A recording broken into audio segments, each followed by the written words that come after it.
Na na na na na na na na. Hey YouTube, welcome back to another episode of Vin Plays Fantasy Football. This is the week 4 recap, and as you can see here, I pretty much have this one in the bag. I'm currently watching the Green Bay Falcons game here. This one was it wasn't in the bag early.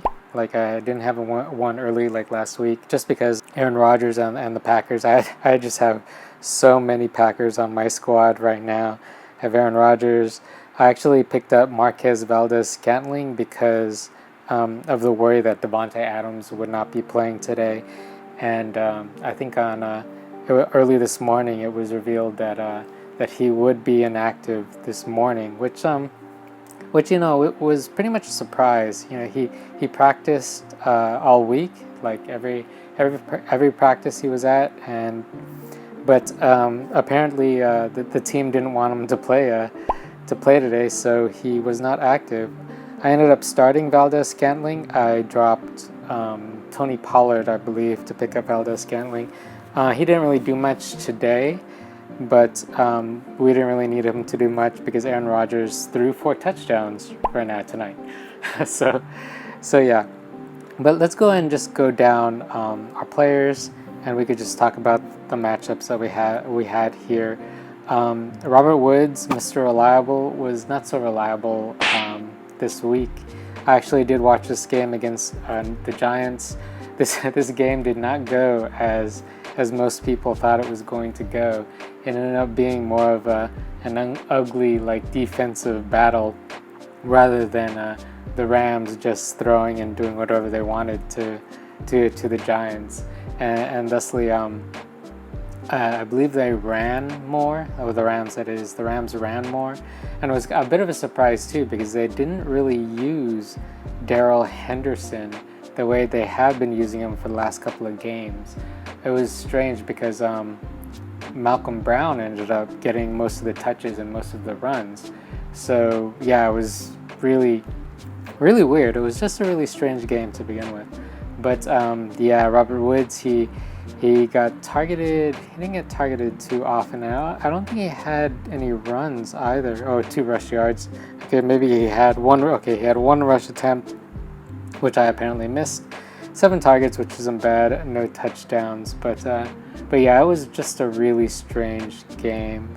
Allen Robinson did come through for us with 19 points, but the thing is, most of these came during garbage time. I actually caught maybe halfway through the halfway mark of this game. It doesn't really look like Nick Foles is any better than Mitch Trubisky, sadly. At least by watching this game. Yeah, they didn't look good at all against Indiana, and Indiana's defense actually looked really good. I'm really starting to think that they might be a legit defense, so that's something to look out for. I'm not sure they're on the waiver wire anymore. I believe somebody picked them up. But if they ever do fall to the waiver wire, they might be a defense worth holding on to and stashing. Josh Jacobs was kind of stuffed by Buffalo. He did not do much.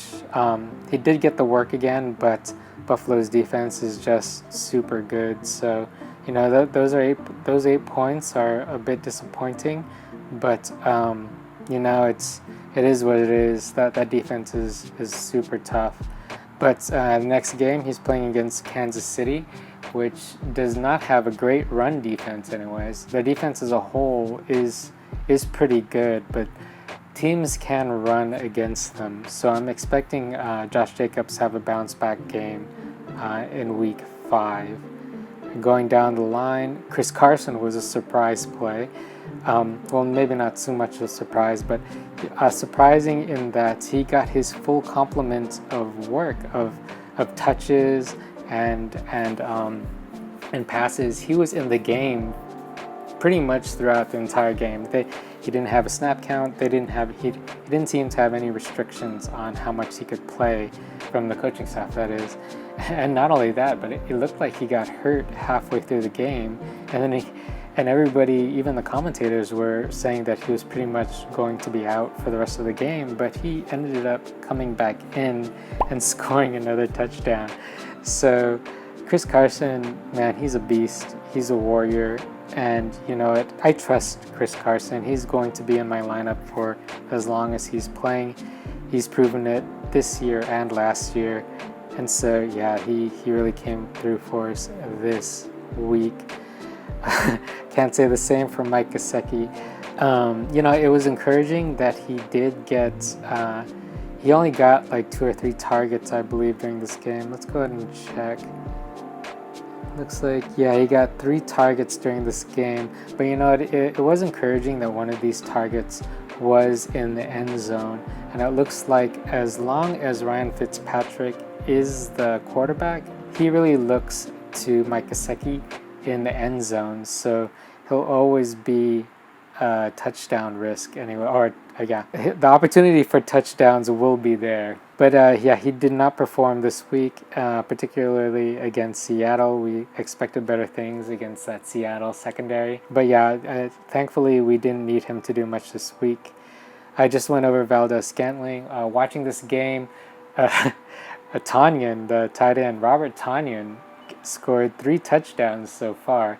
The game's still going on right now, but yeah, Robert Tonyan has been scoring all the touchdowns, and I believe Aaron Jones caught a touchdown pass. So there's not really much for Valdes-Scantling to do. And, you know, the Falcons' defense, and particularly their secondary, is really depleted. They actually lost another safety to what looks like an Achilles tear. Like their backup safety is also out. So I wouldn't be surprised if they called it an Achilles tear and he was out for the rest of the season.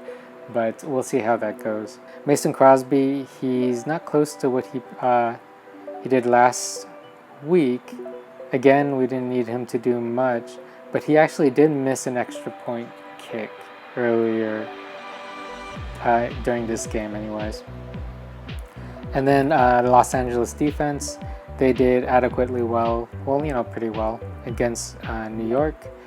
They had an interception. They held them to 9 points. Yeah, this was a defensive battle. So, but yeah, they did relatively well, and we actually might be hanging on to them because their next game is against Washington, and any defense against Dwayne Haskins has a chance to be an above average or a really good defense. Comparing our players and our performances to our opponents, Joe Burrow is the real deal. I believe he's good. He's just still a rookie, and yeah, he did not perform super well this week.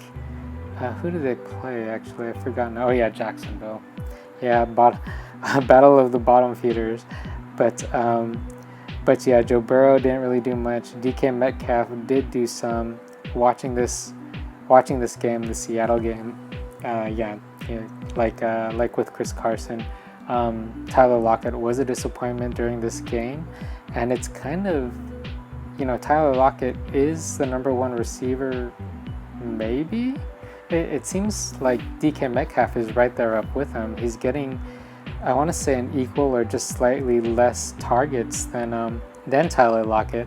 But not only that, but when he does get targets, they're high value targets. They're really deep downfield. So it's kind of questionable right now who's the better wide receiver to own in that backfield. But yeah, DK Metcalf did well. DJ Chark exploded his first game back, I think, in a week. He was out last week because of an injury.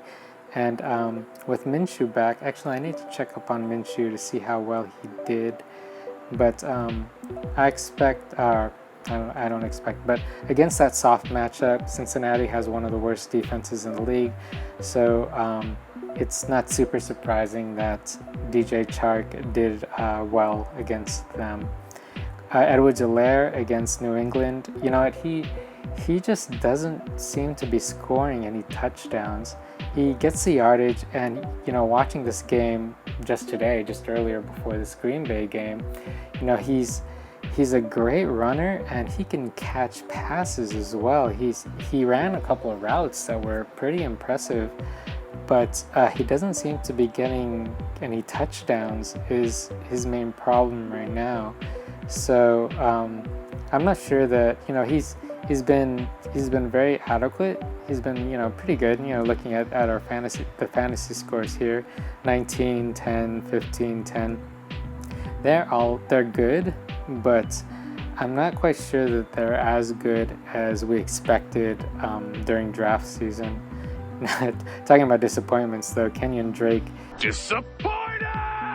I didn't watch this game, but from what I heard anyways, they don't seem to be using him in the passing game. So that's why, and not only that, but he's not doing much on the ground either. 13 rush attempts. And according to some of the reports that I've heard, and of course my guys, the fantasy footballers, after listening to their podcast, they report that Chase Edmonds actually looked better than him during this game. And there's a possibility, albeit maybe small right now, but there's a possibility that he could beat out Kenyon Drake for the starting job here in Arizona. So that's something to keep an eye out for. But if you do believe in Drake, this would be a great buy low opportunity, I should say. He's really been underperforming. 13, 10, 8, 3. Geez, three fantasy points against Carolina, one of the worst teams in the league. Yeah, that's... Well, although, he does have a bounce back chance against New Jersey here as well. So we'll see what happens there. Okay, going down the list, Darren Waller did all right. Jonathan Taylor, another disappointing performance. I think they turned, from what I've actually I watched some of this game. I think I watched about half of this game. The second half, it was pretty boring. This was another kind of defensive matchup here, and they were actually they didn't lean on Jonathan Taylor. They seemed to be using a little bit of a committee with I forget his name, Wilkins and Nyheim Hines. So I'm not sure that hopefully, maybe it was just, I don't know, game script here, but it really looked like they were leaning towards using a running back committee during this game. So I don't know, if that's the case moving forward, then people are going to be super disappointed about having Jonathan Taylor, particularly since Marlon Mack is out for the year. But that pretty much goes over our matchups. Let's go ahead and take a peek at our team and maybe some of the free agents that we'll go after during the waiver period. We are actually in a little bit of a dilemma here because we have two guys on IR here in Damian Harris and Le'Veon Bell, Davian Harris already came back off of IR and he played today, and Le'Veon Bell is supposed to be back for week 5. So we're going to have to make space on our bench in order to activate them. And not only that, but Damian Harris did start tonight's game and he performed really well actually. Well, not like super well. If you look at his numbers, I think he scored 10 fantasy points. He was mostly a runner. He didn't really catch any passes, but he ran really particularly well against Kansas City today. And watching this game, New England defense is legit. New England team, it's pretty legit. The only thing that was wrong, the thing that really lost them the game, because they were in it for a good maybe 2.5, well, a good half to 3, like 3/4 of the game, or 2/3 of the game, I should say. But since Cam Newton was out because of plague, because he tested positive for plague, they had to start Brian Hoyer, and they ended up sitting Brian Hoyer because he threw, I think, 2 picks. He threw 2 interceptions, and then they brought in their second quarterback. Is it Jason Stidham? I forget his name, but he also ended up throwing a couple of picks.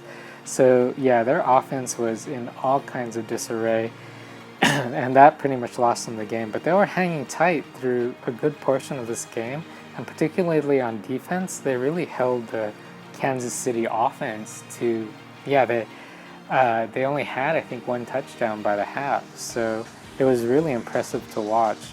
I believe their defense is still on the waiver wires too. So if we could free up some space here, I wouldn't mind having them on my squad as maybe my weekly defensive starter. But if they could get their offense in order, if Cam could come back in a week or two and not make the mistakes that they were making on offense, their defense is really good. Also, what's new on my bench, if you haven't noticed, I also I put in a $10 bid for Matt Ryan. He's not really doing great tonight. Julio Jones left the game. He played, I think, about 1.5 quarters before he ended up leaving the game. Calvin Ridley isn't really doing much during this game either, at least so far. There's about a half a quarter left in this game to go. But yeah, I did pick him up for 10. Hopefully, once Julio gets right and Calvin Ridley gets right, he'll start putting up those big numbers again. And he does have a bunch of cherry matchups against Carolina, Minnesota, Detroit, Carolina again, and then Denver, Denver, they should be good, but they have a lot of injuries on their team, so Denver might even be a good spot to have him in. But if he has somebody to throw to, people to throw to, that is, because today I'm not sure. Like, he threw a couple of times to Calvin Ridley, but yeah, otherwise he has nobody to throw to. As long as his receivers could get healthy, this would be a good purchase here, a good pickup. That is yet to be seen, but we do need him next week, week 5, because that is Green Bay's bye, so we won't have Aaron Rodgers available for next week. Otherwise, though, going back to our problem with our IR spots and our guys coming off IR, right now I'm thinking about, obviously I'm going to get rid of Valdes-Scantling in this situation. He will be on bye next week anyways. So and he did not do much as the number 1 receiver tonight versus probably maybe the worst secondary in the league right now with all their injuries. Yeah, he really hasn't done much today. So we'll drop him. And I'm actually thinking, man, because there's a lot of guys here that I really don't want to drop. It's like maybe Jarvis Landry. But he did have his best game of the season today. Although, one of them came from a trick play where he threw a touchdown to Odell Beckham, which, is kind of crazy. But they were playing Dallas, so Dallas probably has one of the worst defenses in the league too. So everybody racks up points against Dallas. Definitely Valdes-Scantling, and actually we might be we might drop Mike Gesicki here to give space to Le'Veon Bell. Yeah, he has San Francisco next week. Denver shouldn't be that bad since they're injured. The Chargers should be pretty tough, and the Rams pretty tough. Arizona should be pretty cherry. Jersey's pretty cherry. Then his bye. Yeah, maybe we'll dump. Maybe we'll let Gesicki go. Let's actually take a look at Johnny Smith. Where's he at? What's his schedule like? Oh, he's playing Buffalo next week. Actually, Buffalo, they are a good defense, but tight ends seem to be doing well against Buffalo. Maybe they just shut down every other position and just, funnel all the passes to the tight ends. But Buffalo might be an alright matchup. Houston is a good matchup. Pittsburgh definitely isn't a good matchup. But Cincinnati, Chicago's kind of meh.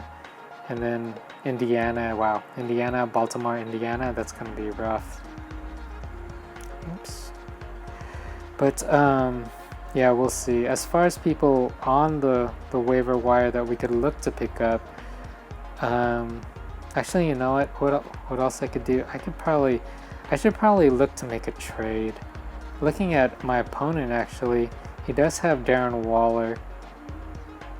And it looks like, looking at his team, he could use a little depth, particularly with Kenyon Drake underperforming and Jonathan Taylor underperforming. Maybe I could slang one of my running backs, or a combination of running back and tight end. Maybe Yeah, maybe something like Mostert and Johnny Smith, or maybe even Le'Veon and Johnny Smith for Darren Waller. Because yeah, I like the depth that's on my team right now. But let's go ahead and look on the waivers to see who's available. Robert Tonyan's having a game. I'm pretty sure people will be picking him up. Damian Harris, after the game he had tonight, I'm pretty sure that people would want him. Who else had a good night? Chase Edmonds would probably be somebody. Yeah, he's available here, particularly since reports that he did have a good last game comparatively to Kenyon Drake. None of those guys are really interesting me right now, though. On the wide receiver side, somebody dropped Marvin Jones, and you know what? I don't blame them. He's really underperformed this week. Scotty Miller, if Chris Godwin is still out, Scotty Miller could be a good pickup here.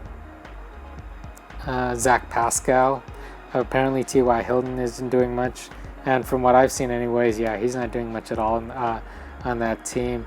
Zach Pascal, with all the injuries they have to their wide receiving core, could be the number one here. T. Higgins too. Is T. Higgins available? No, it doesn't look like it. T. Higgins did have a good game too. He's the third wide receiver on Cincinnati. Otherwise, what I'd be looking to pick up probably be defenses and New England. That if Cam was going to come back next week or the week after, New England. Let's see who they're playing.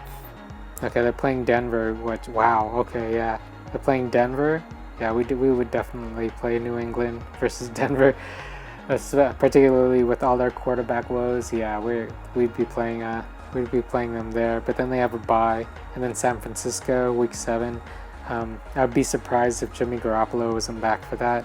Buffalo's offense has really turned it on. They're really potent right now. New Jersey, we definitely play them against. Baltimore, that'd be a pretty tough one too. I don't know, we'll see. Right now we don't have the bench space for them anyways.